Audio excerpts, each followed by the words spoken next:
नमस्कार दोस्तों, स्वागत है आपका हमारे चैनल शिवम भक्ति 444 में। आज इस वीडियो में हम जानेंगे काशी, बनारस, वाराणसी का संपूर्ण इतिहास और रहस्य। भारत में एक ऐसा शहर भी है जिसके बारे में कहा जाता है कि वह समय से भी पुराना है। एक ऐसा शहर जहां सुबह सिर्फ सूरज के उगने से नहीं होती, बल्कि घंटियों, मंत्रों और गंगा की लहरों के साथ जागती है। जहां मौत को अंत नहीं, मोक्ष का द्वार माना जाता है। और उस शहर का नाम है वाराणसी, जिसे लोग काशी और बनारस के नाम से भी जानते हैं। कहा जाता है कि यह दुनिया के सबसे पुराने लगातार बसे हुए शहरों में से एक है। लेकिन बनारस सिर्फ एक शहर नहीं है, यह एक भावना है, एक अनुभव है और भारत की आत्मा का जीवित रूप है। गंगा नदी के किनारे बसा यह शहर हजारों वर्षों से लोगों को अपनी ओर खींचता आया है। राजा हों, साधु हों, विद्वान हों या आम लोग, हर किसी का किसी न किसी रूप में बनारस से संबंध रहा है। लेकिन सवाल यह है कि आखिर यह शहर इतना खास क्यों है? लोग यहाँ मरने तक की इच्छा रखते हैं और कैसे यह शहर इतने आक्रमणों और बदलाव के बाद भी आज तक जीवित है। आज की इस डॉक्यूमेंट्री में हम जानेंगे बनारस की पूरी कहानी, उसकी शुरुआत से लेकर आज तक का सफ़र।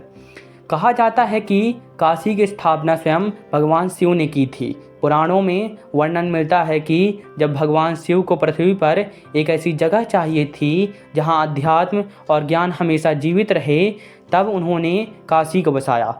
इसी कारण काशी को शिव की नगरी भी कहा जाता है। मान्यता यह भी है कि प्रलय आने पर भी काशी नष्ट नहीं होती, क्योंकि इसे स्वयं शिव अपने त्रिशूल पर धारण करते हैं। हालांकि इतिहास की दृष्टि से देखें तो बनारस कम से कम 3000 साल पुराना माना जाता है।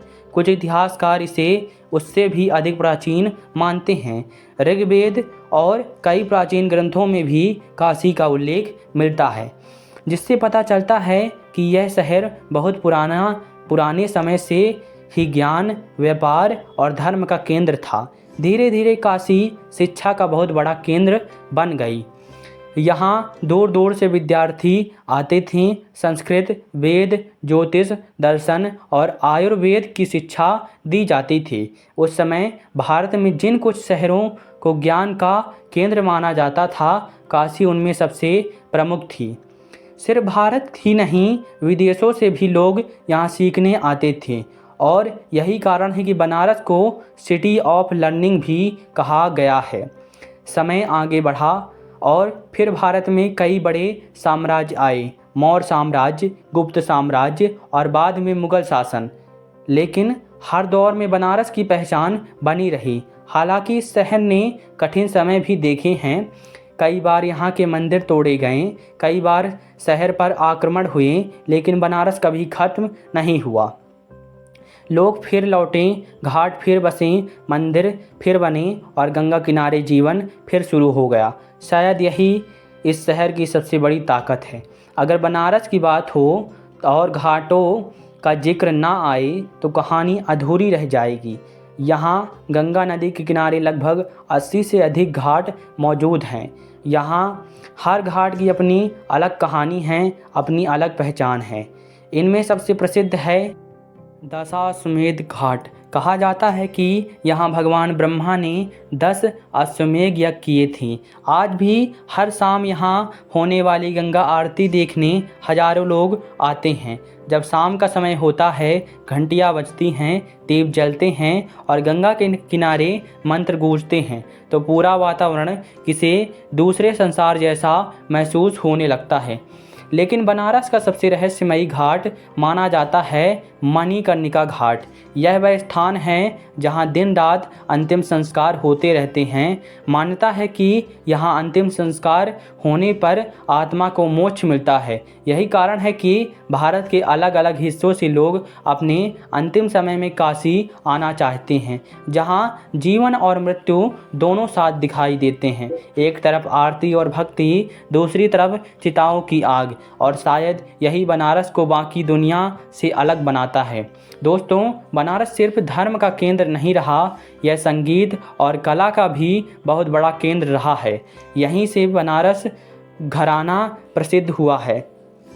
शास्त्रीय संगीत, तबला, सितार और ठुमरी जैसी परंपराओं को यहाँ नई पहचान मिली है। महान संगीतकार उस्ताद बिस्मिल्लाह खान ने भी अपनी ज़िंदगी का बड़ा हिस्सा बनारस में बिताया।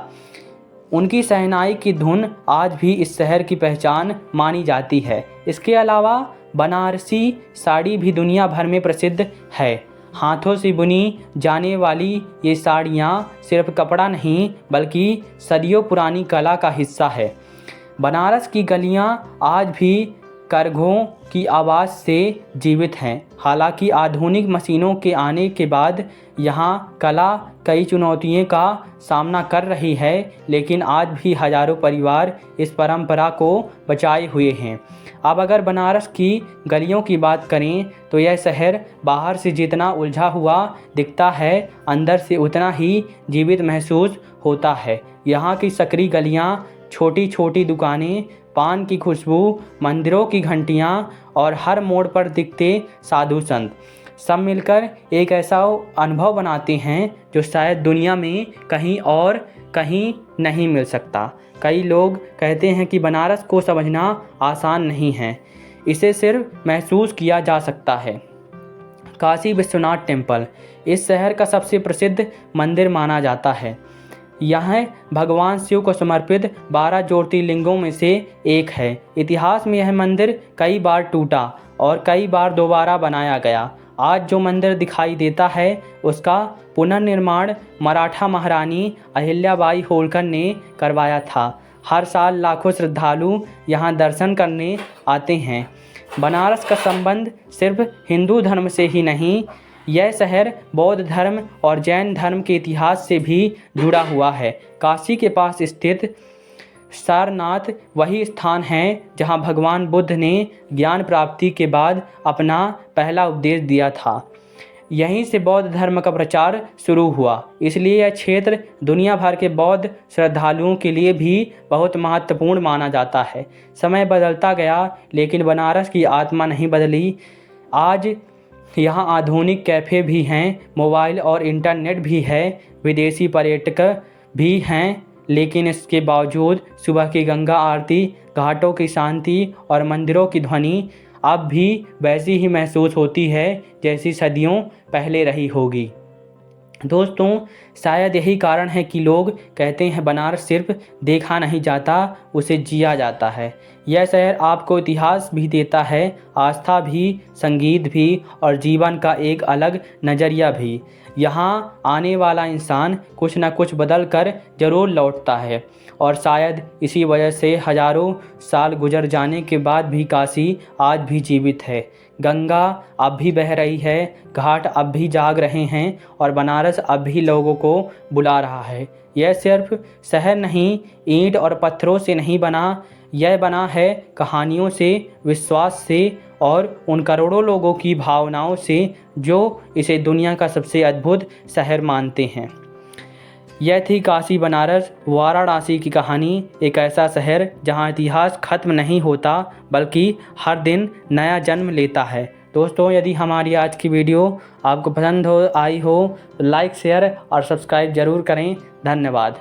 जय काशी विश्वनाथ।